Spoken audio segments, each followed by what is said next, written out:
Oh, yes. It is the first edition of Armen and Levack's Celebrity Football Picks. You're smiling like a little kid. Isn't this fun? Yeah. Plus, this is like Batman music to me. I'm getting all excited. This is fun. I feel superhero-ish. I love this. Armen and Levack, 104.5 The Team, your home for New York sports. And the big announcement of our first celebrity in Armen and Levack Celebrity Football Picks. News Channel 13's WNYT's meteorologist Jason Gough. What's up, Gough?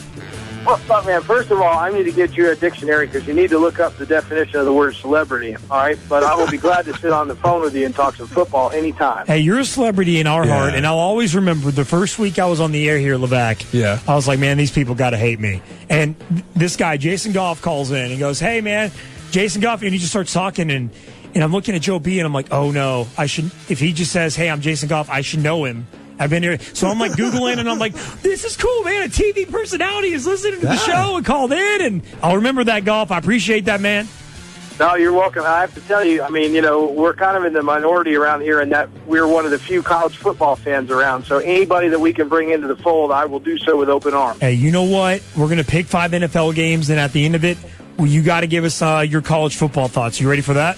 I'm ready. All right, let's do it. So here are the 5 games, gentlemen, and we're going to pick just straight up. Not going to do the spread. It's a little more confusing if we do it that way. So straight up picks, and we will keep record of Levack and myself and the celebrity from each week, so we can have that updated record every week, and then at the end of the season we can prepare. First game, gentlemen, Raiders at Jets. Jason Gough, go ahead. I think Jets are going to win this. I don't think it's going to be a walk in the park for them. You know, everybody's talking about having a rookie quarterback coming in from the West Coast and all that, and Rex Ryan's good defense. But I'm definitely going to take the Jets in this game.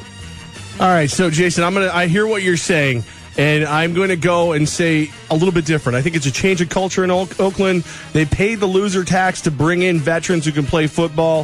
I think Derek Carr is ready to play against that secondary, maybe no other one in the league. I'm going to take the Raiders. I think you're absolutely full of it, Levack, because you have like Oakland Raiders pajamas. You wear Oakland Raiders jerseys, and you grew up cheering for the Oakland Raiders. So I call complete BS. And if the New York Jets cannot if Geno Smith cannot do some damage on the secondary of the Oakland Raiders, they're going to lose the next 6 games. So the New York Jets need to and will win this weekend. So we got Jets, Gough. Good, I get to take a lead early. I like this. All right. Okay. Second game. Bills. No, that's good. I will tell you, though, I think by the end of the season, that Derek Carr is going to be a better quarterback than Geno Smith. That's my take, but early in the season. Wow. That's what I'm saying. The man predicts things every day. He gets this. Really? Bills at Bears. Bills at Bears. Celebrity Jason Gough. You go ahead, sir. I'm going to take the Bears on this. You know, home field advantage is not as big a deal in the NFL as it is in college, but I think that just the Bears are just going to be too much for E.J. Manuel. I think they're still trying to figure things out in Buffalo. I feel for Buffalo fans. I really do. I root for them all the time. I just don't think they're going to go to Chicago and win on the road in Week 1. I have to agree with you 100%. Bit of a banged-up secondary in Buffalo. You're going to go up against Brandon Marshall, Alshon Jeffrey. It's going to be the Bears all day long. I love the Bills, but I think they're building towards something. They're not there yet. Ah, man. And the Bills, the last 2 years, have lost the regular season opener. If you go deeper, they have a strong losing record on opening day in the regular season. This Bills team, who's been through so much in the offseason, it might take them a few games to iron out their emotions. Chicago Bears, and by the way, I hope all 3 of us are completely wrong on that one. Yeah. Armen and Levack, yeah. Go ahead. I do too. I hope so, just rooting for the Bills. And I don't know how much this plays into it, but I wonder how many Chicago Bears watched Green Bay get rolled last night, and just to see if that's going to kind of motivate them even more. And Green Bay was awful, so they got to be looking at that and going, man, we're going to just walk away with this division. Yeah, we can take advantage of it. Yeah, Armen and Levack, 104.5 The Team, your home for New York sports. It's our football celebrity picks with Jason Gough, WNYT meteorologist, joining us on 104.5 The Team. Gentlemen, Giants at Lions. Giants at Lions. Go ahead, Gough. I think the first team to 24 in this game wins. And I don't know that the Giants can score 24 points in any game, at least not in the first few that they're playing. Their offense is just a hot mess. And it'll just be interesting to see, how Detroit does, getting away from the Jim Schwartz area and all that. I mean, they have a good defense. They got a lot of good playmakers on offense.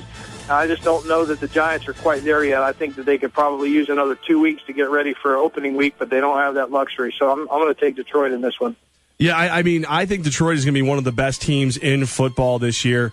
But I gotta tell you, I've been preaching all preseason. The Giants can run the football. The Giants can stop a passing game. I think JPP is going to step up big. I'm going to go with the Giants on this one. You were there, Levack, at training camp. I'm brave. You saw the nightmare that this offense is right now. They do not have it together. Justin Pugh said on the radio yesterday, he said, all 11 of us have to play together in order for this offense to be successful. And I have no problem, and I'm very confident in saying they will not be playing together, all 11 of them yet. They're just not there yet. I give the Giants 3, 4, 5 games to figure it out. And I do not have confidence in primetime Monday night on the road in Detroit in the New York Giants in this new offense. Give me the Lions in that one as well. Colts at Broncos. Colts at Broncos, the Sunday night game. You can come hang out with me at Ship's Pub in Albany. And Jason Gough, your take on Colts at Broncos. I'm going to take the Colts, man. On the road on a Sunday night, I don't really care. I'm not sure Denver's head is where it needs to be either. And I think the Colts are just going to keep getting better here through the years, especially with Luck being there. And, Denver will be interesting to see how they respond. But, you get all these guys, and they're running their mouths and everything else, and all the stuff going on with Welker. I just think Indy's going to go in there and take care of business. I think Indy is a team on the rise. I agree with you there, but I'm going to disagree with you again, and this is fun. Man. I think that Denver's got a bad taste in their mouth still from Seattle. I think Peyton is he's the sheriff. He's going to go out there. He's going to connect with the Thomas twins a couple times. This is going to be a high-scoring game. It's going to be a lot of fun to watch. I'm going to give it to Denver in the end. And I like Denver in the end at home. And here's the thing. I'm just not comfortable picking against Peyton Manning. I know the last time we saw him, he looked horrid, as did his entire offense. I'm not there yet with Andrew Luck. I'm there with Peyton Manning, and so many people are getting lost in the offseason and the way that they handle themselves. And I heard Stephen A. Smith this morning say, Denver and their body language at the end of the season, they've had a couple months to figure this thing out. I think they figured it out. I think they fixed their problems. I like Denver over the Colts this weekend in our final NFL pick. Panthers at Bucks. Panthers at Bucks. Jason Gough, WNYT meteorologist. Go ahead. I'm going to take Carolina in this game. Lovie Smith is one of my favorite coaches. I think that his defense is not quite there yet either where he wants it to be, and I think all Carolina needs to do is just hassle McCown. We got Mike Evans and Vincent Jackson that they're good, but if McCown's on his back, he's not going to be able to throw as many passes as he probably would like. And also, of course, give a shout out to my man Cam Newton, not being an Auburn homer here, but I think that he's ready to roll. And like I said, Lovey's D is just not gelled yet, and I think Cam and company goes into Tampa and gets it done. I don't think there's a more volatile division in football than the NFC South. You can go from worst to first and first to worst in a heartbeat. I like Lovie Smith a lot, and I like Cam, but I don't feel like Cam is really fully Cam yet. Oh, you going against Gough again? I think Gough and I are going to have to bet a beer on the best record for this week because, I'm going Tampa. Wow. See, and I got to go Panthers because I need the Bucs to prove to me that they're as good as we think they're going to be with Lovie Smith. We haven't seen that yet. In preseason, it was on and off. I totally like the Panthers in this one because we saw them last year on the up and up. Cam Newton, I'm going with you, Auburn boy.